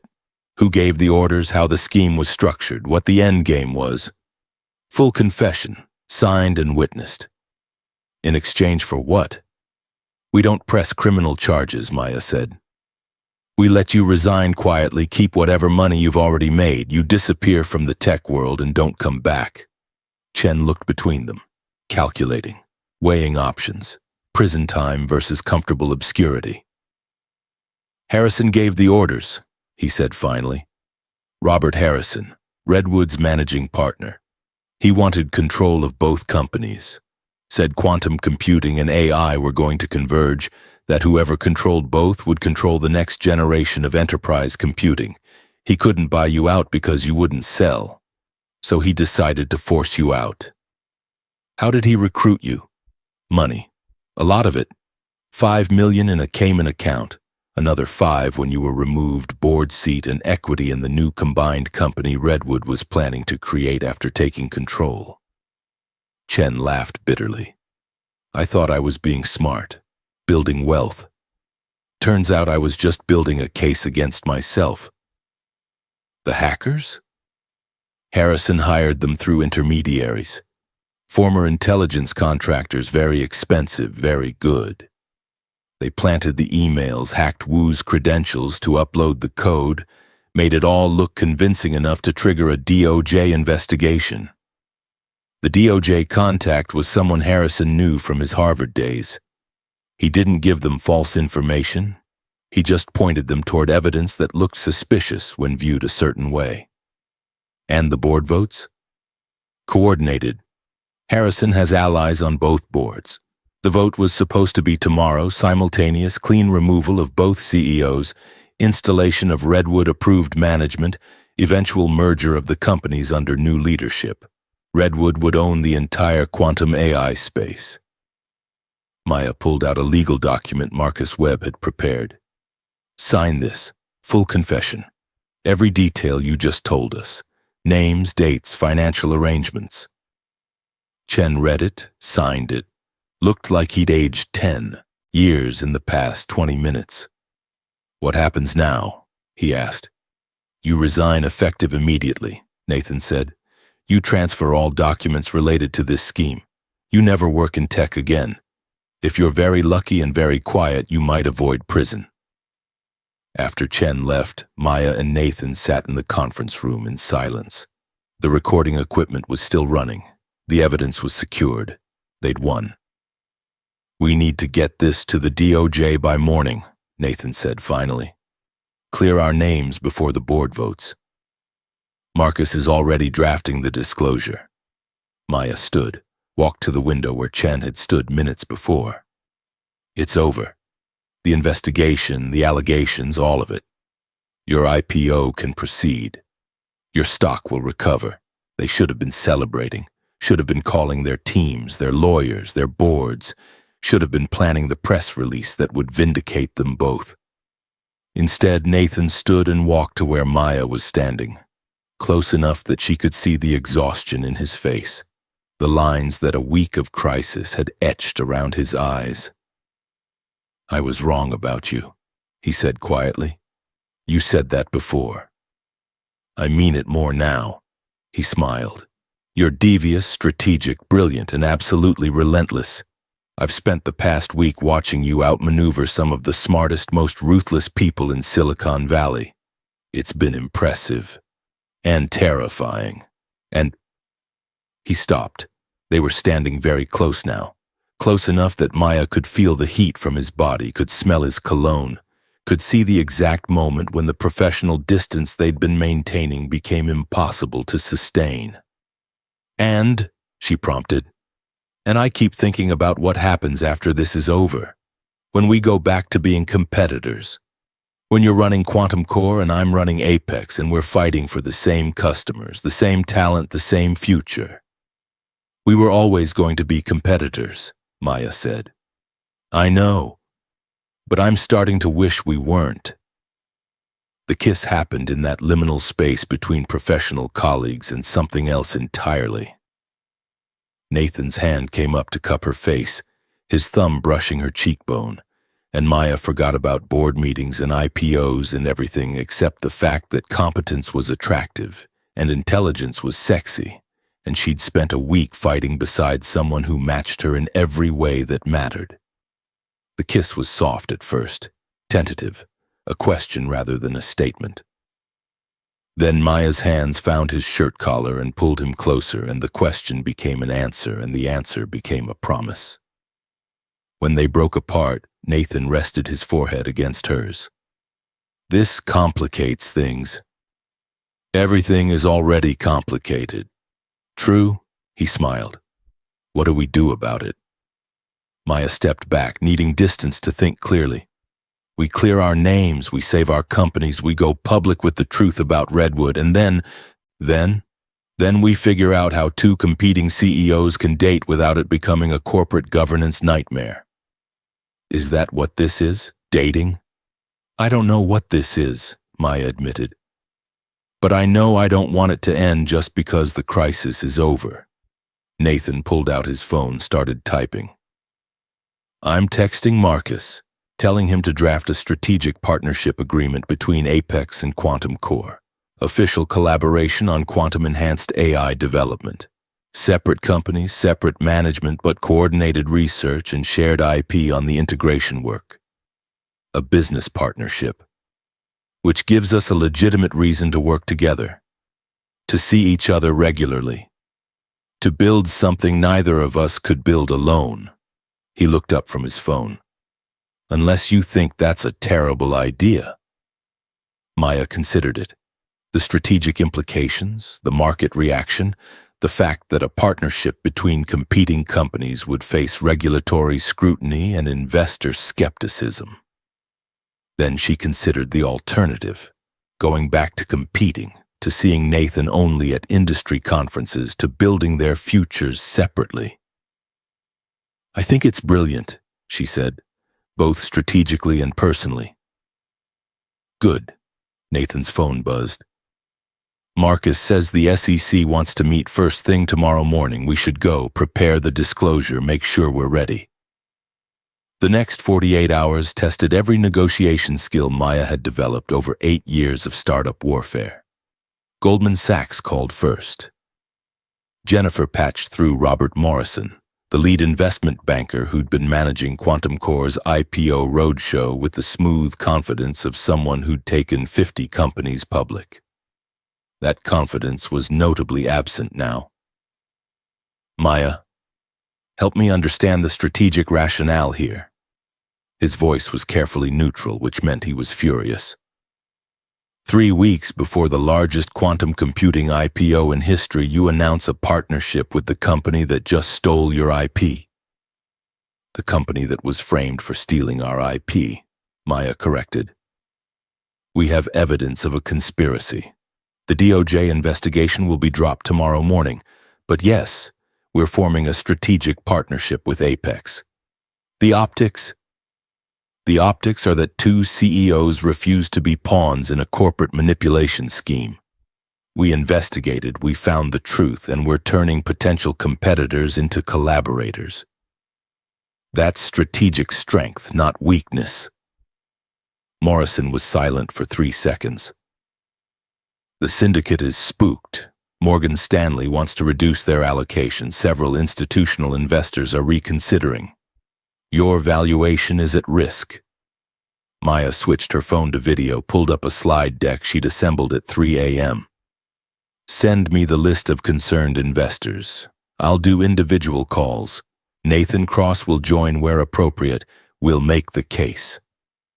She did 17 calls that day, pension fund managers who controlled billions, tech-focused VCs who'd seen every variation of startup drama, the CFO of a Fortune 100 company who'd been planning to be a key customer. Some were convinced immediately. Nathan's reputation helped. Some needed detailed technical explanations of why quantum-enhanced AI was worth the partnership complexity. 3 said they'd pass on the IPO entirely. Acceptable attrition, David told her during a brief break. He'd returned to Quantum Core immediately after Richard Chen's confession, had personally apologized to Maya for not seeing the manipulation earlier. We'll price at $15.8 billion instead of $16 billion still validates everything you've built. The Redwood Capital board members were a different problem. Robert Harrison personally flew to San Francisco, showed up at Quantum Core's offices wearing the kind of expression that suggested he'd spent the flight calculating how much his reputation had been damaged by his CFO's criminal conspiracy. You have grounds to sue us, he said without preamble. Maya received him in the same conference room where they'd trapped Richard Chen. Securities fraud, breach of fiduciary duty. We planted one of our people as your CFO to manipulate your company. You could destroy Redwood's reputation. I could, Maya agreed. Or you could support the Apex partnership. Vote in favor at the board meeting. Issue a statement saying Redwood backs our strategic direction and apologizes for Richard Chen's actions. Harrison studied her for 10 seconds. You're a better negotiator than I gave you credit for. I had good teachers, usually on the other side of the table. He extended his hand. You have our support, full board approval, and for what it's worth, I'm sorry. We should have vetted Richard Chen better. Should have caught his financial desperation, should have protected you instead of enabling him. The hardest call was to her parents in Fremont. Her father, a mechanical engineer who'd emigrated from Mumbai 30 years ago, had a simple question. Beta, are you making this decision because it's right for the company, or because you've developed feelings for this Nathan Cross? Maya stood at her apartment window looking out at the bay, thinking about strategic partnerships and personal connections, and whether it was possible to separate the two. Both, she said finally. The partnership is brilliant strategy, and yes, I've developed feelings. But Dad, he matches me. In intelligence and ambition, in the way he thinks about problems. I've spent 8 years building a company. I never thought I'd meet someone who understood that obsession. Her father was quiet for a moment. Then, your mother and I worried you'd marry your company. At least this Nathan has his own company. You can be obsessed together. By the second day, the crisis had transformed into cautious enthusiasm. TechCrunch ran a feature. From adversaries to allies, how 2 CEOs turned corporate espionage into strategic partnership. Forbes called it the most sophisticated corporate chess match in recent tech history. Several VCs who'd initially balked called back to increase their IPO allocations. The board meeting to officially approve the Apex partnership took 16 minutes. Every member voted yes, including the Redwood representatives. Priya gave Maya a quiet thumbs up from across the table. When it was over, Maya called Nathan. We survived investor crisis management. Barely. I had to do 12 calls yesterday explaining quantum computing to people who thought qubit was a typo. How many did you convince? 11. The 12th was my mother, who remained skeptical of anything more complicated than her iPhone. Maya laughed. For the first time in 48 hours, the knot in her shoulders loosened. The partnership is real, official, approved by both boards. Then I owe you dinner. Somewhere expensive enough to celebrate not being criminally investigated. I owe you more than dinner. You risked your company to help clear my name. Maya. Nathan's voice got quiet. I didn't do it just to clear your name. I did it because watching you work, watching you strategize, watching you refuse to be beaten by a conspiracy that should have destroyed you. That's when I knew. Knew what? That I wanted to build more than a business partnership. They gathered their materials, shut down the recording equipment, walked to the elevator together. The Quantum Core offices were empty at 11 p.m. Just the cleaning crew making their rounds, the servers humming their endless calculations. In the elevator, Nathan took her hand. A small gesture, barely intimate, but it felt momentous. Thank you, he said. For what? For trusting me, for working with me, for being devious enough to trap Richard Chen and brilliant enough to build the monitoring software that actually caught him. I'm an engineer, Maya said. Why don't we solve problems? Chen was a problem. So was I a week ago. You were a suspected problem. There's a difference. The elevator reached the ground floor. Outside, San Francisco's night spread before them. The lights of Soma, the glow of downtown, the Bay Bridge stretched across dark water. I should go, Nathan said, but didn't move. You should, Maya agreed, but didn't let go of his hand. They stood in the lobby for another moment, neither wanting to end the evening, both knowing they had early morning meetings and press releases and the careful work of dismantling a conspiracy. Tomorrow, Nathan said finally. After we clear our names, after the DOJ meeting, have dinner with me. Somewhere without whiteboards or legal documents or corporate crises. That sounds like a date. It is a date. Maya smiled. Then yes. The SEC meeting happened at 6 a.m. in a conference room that smelled like government coffee and bureaucratic efficiency. Maya and Nathan presented their evidence. Richard Chen's confession, the wire transfer records, the recordings from the previous night. Marcus Webb walked the investigators through the legal implications while Sarah Chen explained the technical details of the hack. By 8 a.m., the SEC had enough to open a formal investigation into Redwood Capital Partners. By 9 a.m., the DOJ had dropped all charges against Quantum Core and Apex AI. By 10 a.m., the press release went out. Tech CEOs vindicated. DOJ drops investigation after evidence of corporate conspiracy emerges. By noon, Redwood Capital Partners' managing partner had resigned. Richard Chen had been arrested. The investment firm was facing securities fraud charges that would take years to resolve.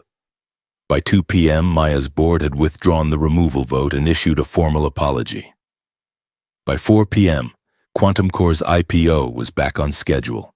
Apex's stock had recovered completely. By 6 p.m., Maya was sitting across from Nathan at Atelier Cren on Fillmore Street. 3 Michelin stars, $475 per person before wine. The kind of restaurant where reservations took months unless you were Nathan Cross and the maitre d' remembered you fondly. To survival, Nathan said, raising a glass of 2009 Krug. To justice, Maya countered. To partnership, he smiled. Both kinds. They touched glasses, the crystal ringing like a bell. The dining room was intimate, elegant, the kind of space designed for important conversations. Around them, San Francisco's power players made deals and alliances over courses that blurred the line between food and art. I've been thinking about the partnership agreement, Maya said. The quantum-enhanced AI research. If we coordinate our roadmaps, we could beat everyone to market by 18 months.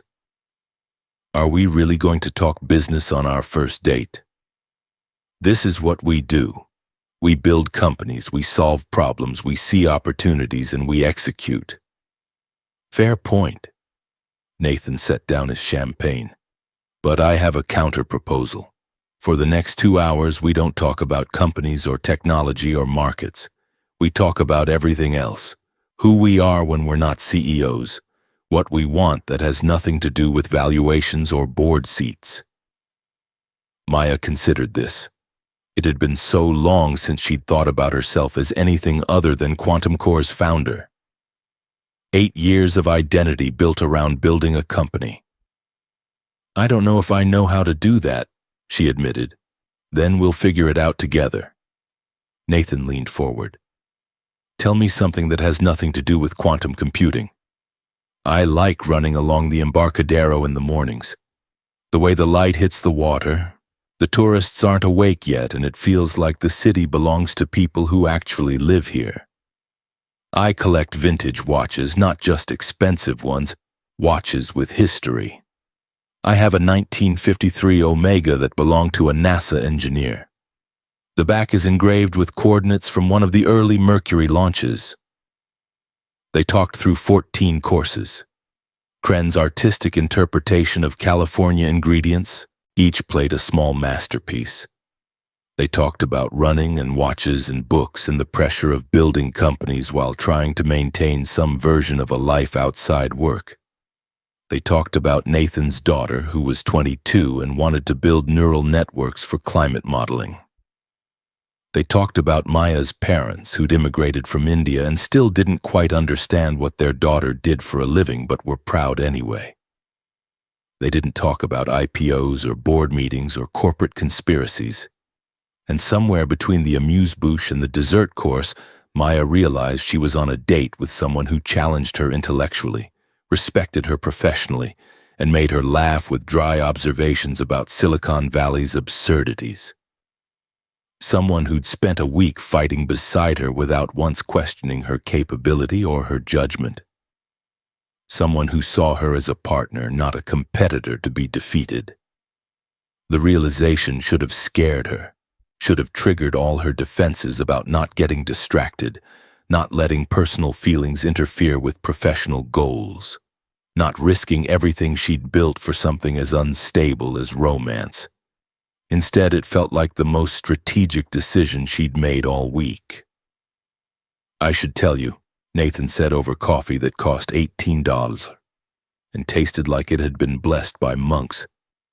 I don't do casual well. If we're doing this, dating, partnership, whatever we're calling it, I'm all in. I don't have time for half measures. Neither do I, Maya said. But we need ground rules. Our companies are separate. We don't share confidential information. We compete fairly in the market. Agreed. And if this doesn't work out, if the relationship ends, we stay professional. We don't let it affect our companies or our employees. Agreed, Nathan smiled. Any other conditions? Just one. You have to tell me the exact reference number of that Patek Philippe you've been wearing all week. It's been driving me crazy. He laughed, a real laugh, unguarded and genuine. 5711R, rose gold. I bought it the day Apex hit $1 billion in revenue. Told myself it was a milestone reward, but really I just wanted the watch. I bought my Porsche for the same reason, Series D closing. My investor said it was about optics, but really I just wanted to go fast. We're terrible at not caring about money. We earn the money. We're allowed to enjoy it. Nathan paid the check, won $200 before tip, and they walked out into the San Francisco evening. The air was cool, fog rolling in from the Pacific, the city lights softening in the mist. I should get you home, Nathan said. Should, Maya agreed, but don't. They walked instead down Fillmore toward the marina, past the boutiques and restaurants and the carefully curated version of San Francisco that existed in this neighborhood. They talked about the partnership agreement Marcus was drafting, about the technical challenges of integrating quantum computing with neural networks, about the market opportunities if they could execute properly.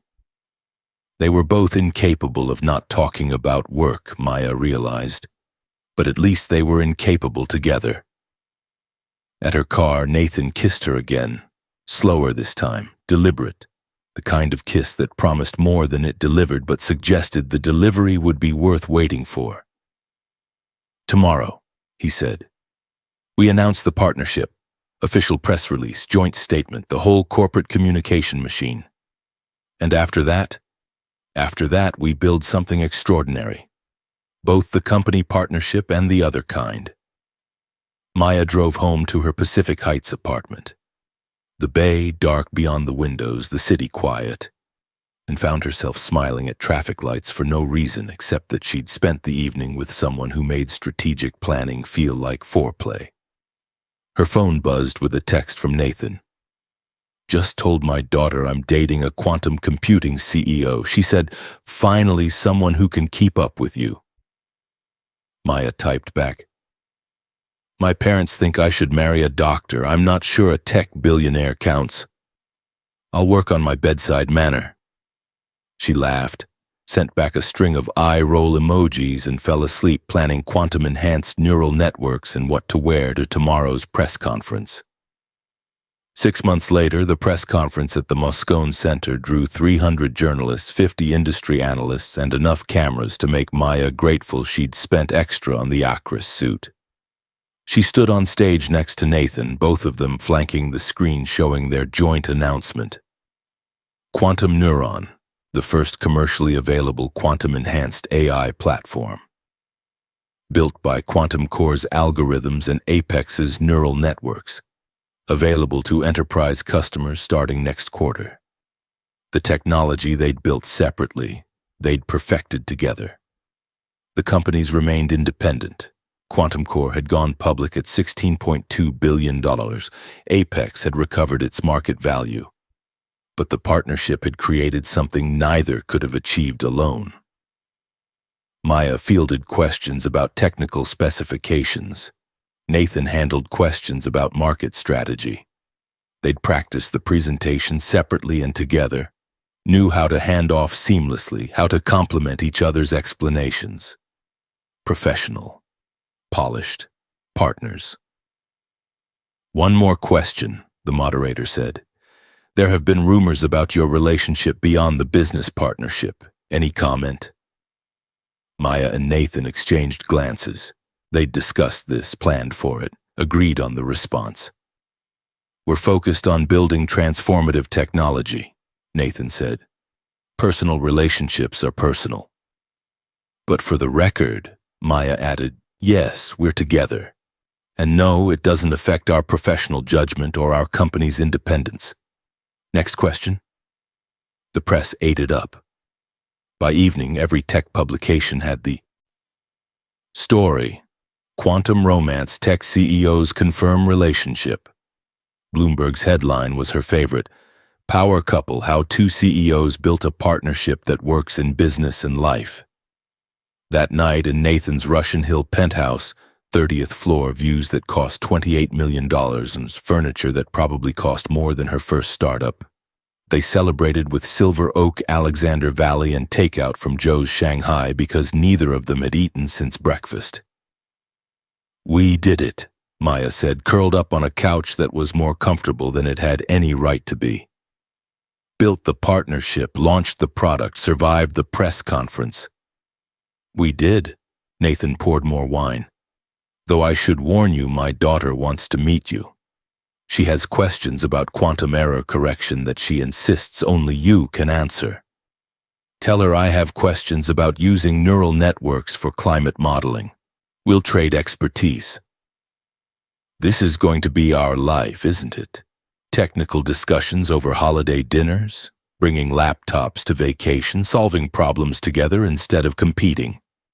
Maya smiled. I can't think of anything I'd rather do. Not even running along the Embarcadero alone. Running is better with company as long as they can keep up. Nathan leaned over, kissed her temple. I'll do my best. Outside, San Francisco spread below them, the Bay Bridge lights stretching across dark water.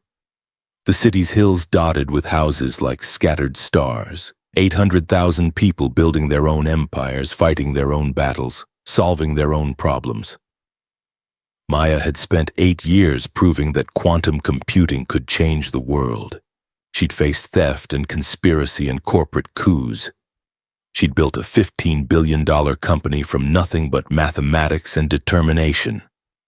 And somewhere in the middle of fighting for survival, she'd found someone who matched her in every way that mattered. Someone who saw her brilliance and wasn't threatened by it. Someone who built beside her instead of against her. The quantum merger had started as forced partnership. It had become something worth keeping. Maya pulled out her phone, opened the Notes app where she kept her running list of unsolved problems. Added a new entry. Figure out how to build a life with someone as ambitious as you are without sacrificing what makes you both extraordinary. Then she deleted it. She'd already solved that one.